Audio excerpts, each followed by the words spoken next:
Hey guys, so today I know I said in my last video that tomorrow I was gonna make this video, but scheduling issues, so I have to make it today. Today I'm gonna do a video about my top 5 most inspirational throwers to me. Before I begin, this is not gonna be a video about the most influential throwers to just the overall just throwing world, because that list for me would be completely different. It would be complete and it would be very subjective. Um, and I don't want to open that whole can of worms because that's just going to be a whole thing. All right, not that anybody really cares, my opinion, but this is going to be a personal video for me in terms of like throwers that just influence my training, my technique, my thought process, in terms of throwing and coaching and whatnot. I'm gonna leave coaches out of this. I might do a separate video on my top 5 most influential coaches. I might hold off for a couple years on that though, because I'm still relatively new at the game. But to just list a couple names, Vestina Sison, who I consider the GOAT discus coach, Art Venegas, Don Babbitt for shot put. They're tied for me with the two GOAT, like Brian Bluetrick, one of the, if not the best NCAA coach ever in terms of Sean Disc, and then hammer coaches, whoever coached my favorite hammer throwers. I might not know a lot of their names because a lot of my favorite hammer throwers are European or Japanese, Koji. But yeah. So if you guys are interested in that, those are just a couple names. I'm not going to get into why or whatever. But before I begin with the list, I'm just gonna say a few honorable mentions. The first one, Lars Riedel. I consider the best pre-turn. He's my go-to person to show the pre-turn in the middle, and I think he's the best non-reverser ever. And I use him as an example of just consistency throughout, just dominating an entire decade. Winning 5 world champs, Olympic title. What should have got 2, but he was injured in '92. But came back, won in '96, and then Ishon Adati, probably one of my favorite discus throwers just to watch and be a fan of, and also technical wise. But I really took away his elasticity in the throw and throwing with stretch reflex and just stretch and just absolute pizzazz in the throw. And I love. I had the pleasure of watching him throw a couple times in comp, and just the way he works the crowd, and it's just an honor and a pleasure to just watch him throw and compete, and he's a showman, and I love to see that. And then Werner Gunther. Obviously I did a glide for like my freshman year of high school, and that was it. But he was the first person, to me at least, that really opened up technique specific training not just as a general athlete, but to be a shot putter. And he was like the first one that opened up my whole world to plyos and different types of training and backwards running and backwards like plyos and just a whole bunch of other stuff. But he's the one that really inspired me for special strength stuff. He's still one of my go-tos when I pick out exercises, specific exercises for me to do when I was competing, or my athletes nowadays. He was definitely one of them. Ryan Krauser.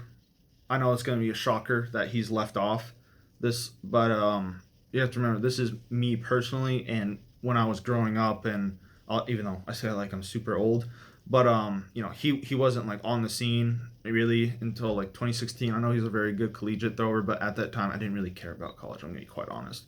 I was in high school, but 2016 was my the 2016 Olympics was my last year of high school and entering my first year to college. So, it was a little late for that. This is really going to be throwers that really inspired me, and mostly my high school career and onward. So the throwers I'm going to be talking about, I'm going to name only one like kind of old thrower. All right, like I say, kind of old. I guess now, oh my god, now 70s and 80s just seems so far away. I say it like I grew up in that era. But so if your favorite throwers off the list, sorry, this is my personal list, so tough. So let's get started.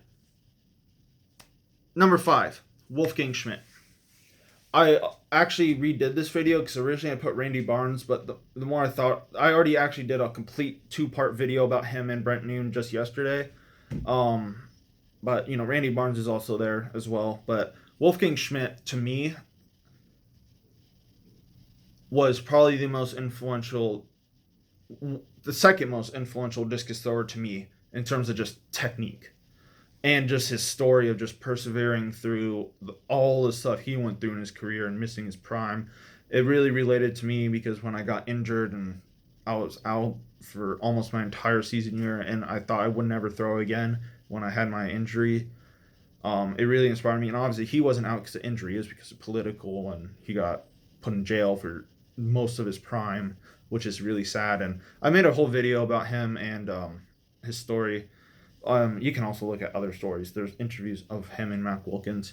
But to me, he epitomizes all the fundamentals of a modern day thrower. And he was just so ahead of his time. He took the back in the middle of the ring of Mac Wilkins and then the finish of John Powell and kind of meshed those techniques together to create probably just a throw so ahead of his time. You know, like I always preach the non-reverse reverse finish, which means like just staying grounded. Don't jump up in the air like Mac Wilkins or Brian Oldfield, even though I have huge respect for both of them.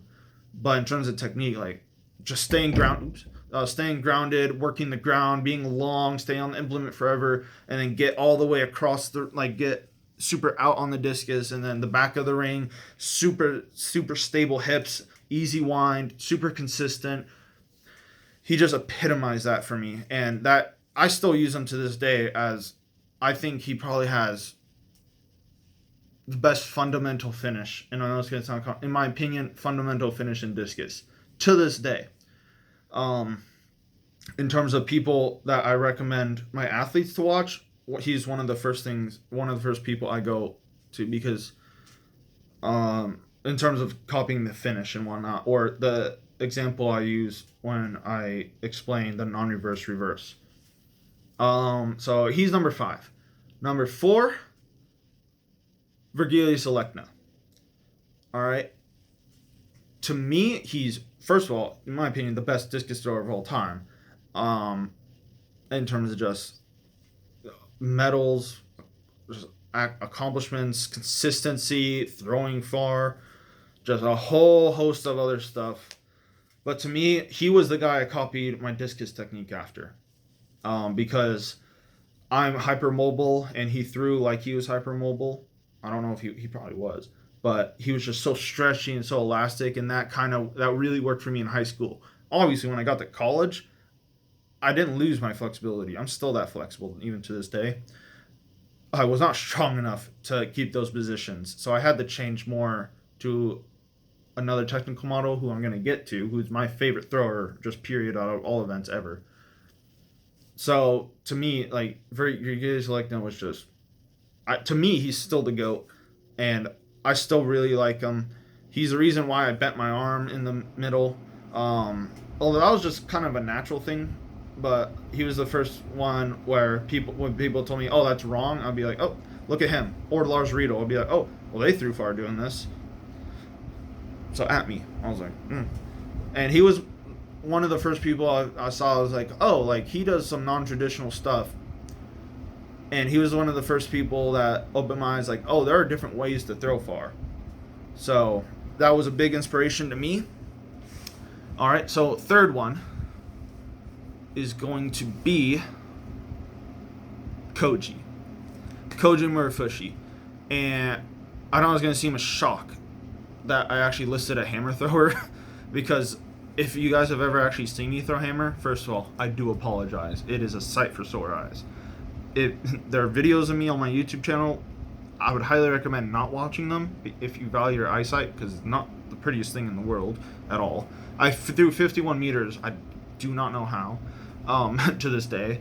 But yeah, Koji affected me in many ways. One, he's the one that really I saw, like, oh, like you can just, like when I saw his hammer aerobic videos, and whether or not you think that's utter crap or it's the best thing in the world, most people think he is fake and he just did it as a gimmick.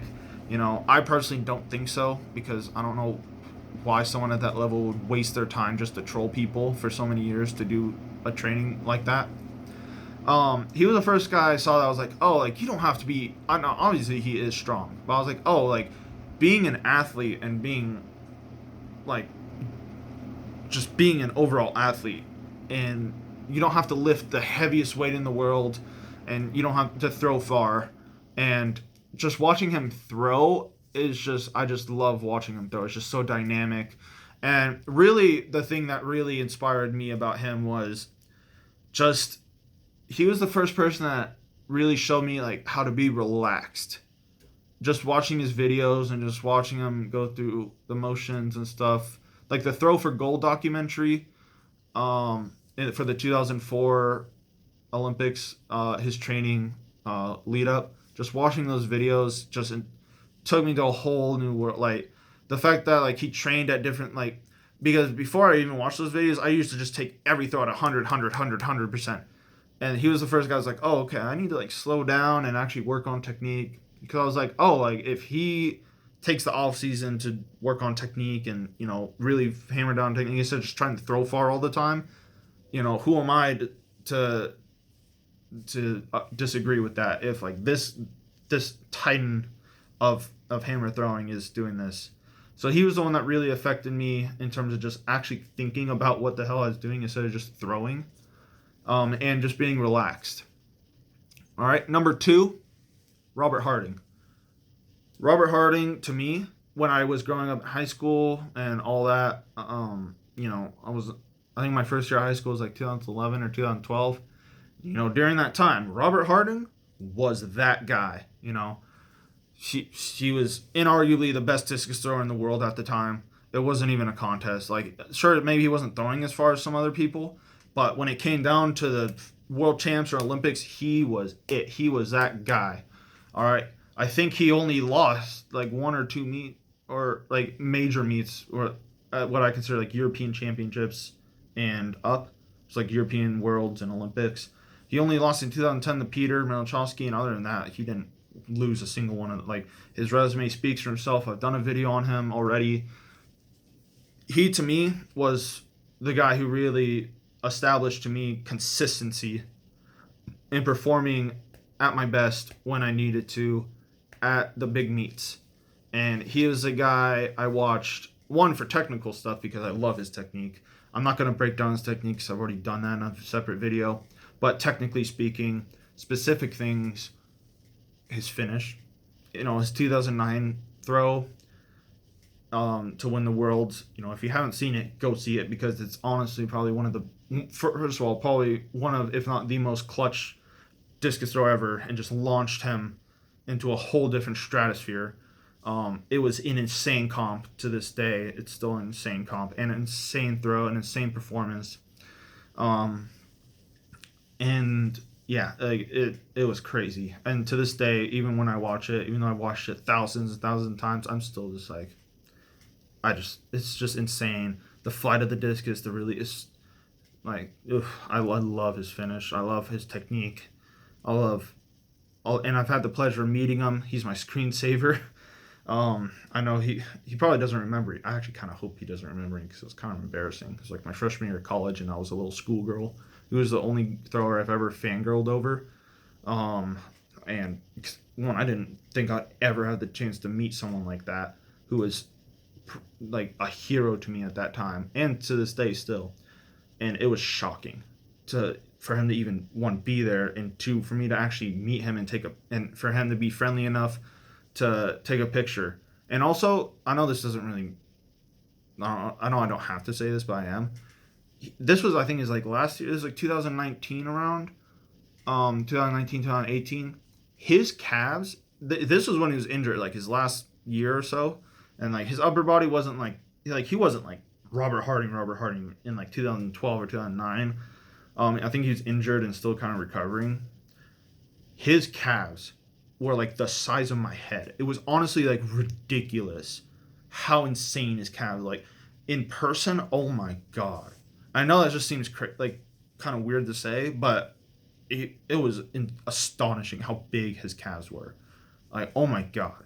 But yeah, Robert Harding, number two, to me, like, and again, I consider not a lot of throwers, but Lars Riedel and Jurgen Scholl, who's another guy I left off this list, but who has inspired me a lot, and I still reference. Um, but to me, call it bias. Robert Harding's the guy I grew up with when I started throwing. He was the it guy.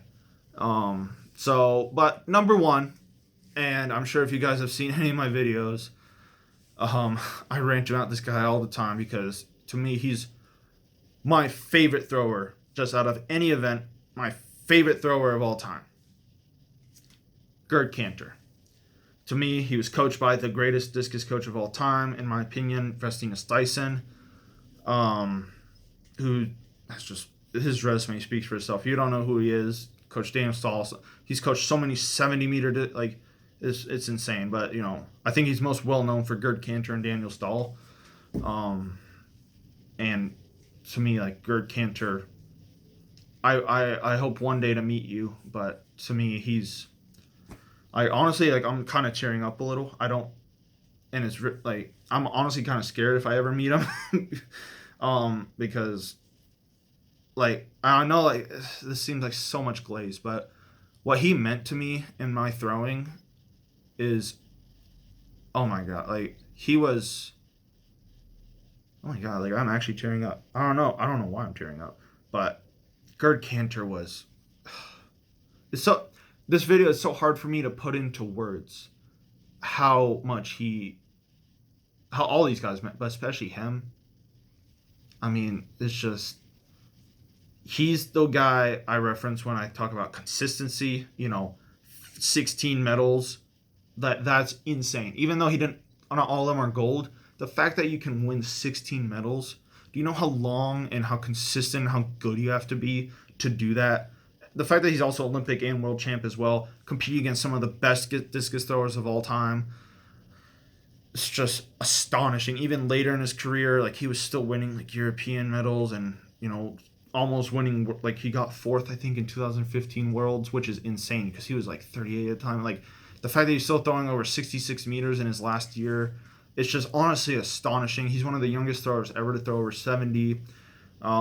He's thrown 73. That video alone inspired me a lot.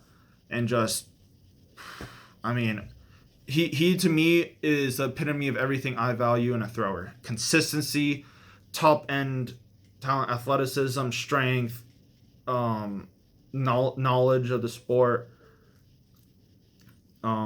just simplicity, just so much. He's the guy I tried to copy in college. I tried to whine like Gerd Kanter. I tried to throw like Gerd Kanter because, holding the discus a little, not because in high school I used to whine like for Gilles Alekna, like I previously mentioned. In college I couldn't do that because I wasn't strong enough with the 2K, and I always used to pull and stuff because it used to be so far behind me because I'm really, really flexible, and I used to just throw in the cage all the time, so I had to change my wind to a little more of a Gerd Kanter wind, and I copied his left knee out the back and his finish. Now obviously I don't do it as well as him, but I tried. He's to this day the most influential thrower to me ever. Like, it's honestly not even close how much he influenced me compared to all the other throwers. But I mean, it's Gerd Kanter. I don't know what else to say. Like, it's so hard for me to put in the words because it's just such an emotional pick for me. It's just, I can't really explain. It's just the whole, and he's the guy that opened me up to Festina Stuyson, who, like I said, is the greatest discus coach ever. I don't even think it's an argument, in my opinion. I'm sure people will argue in the comments. I don't know how you can argue that he's not when you just look at his resume and everything. And just, to me, Gerd Kanter was so influential because he's, I think, the first person that really epitomized modern day thought. And it really took that step away from the 90s and really brought the concepts of what we hold true today in terms of modern day technique. And you see a lot of throwers who do stuff that Gerd Kanter did and stuff, and just or try to do what he did, and like you can see bits and parts of his throw and all that. But it's just I can't really like he's the guy that really inspired me to work on orbit. He's the guy. Honestly, like I base almost everything I've learned and before I started coaching, Gerd Kanter was my guy.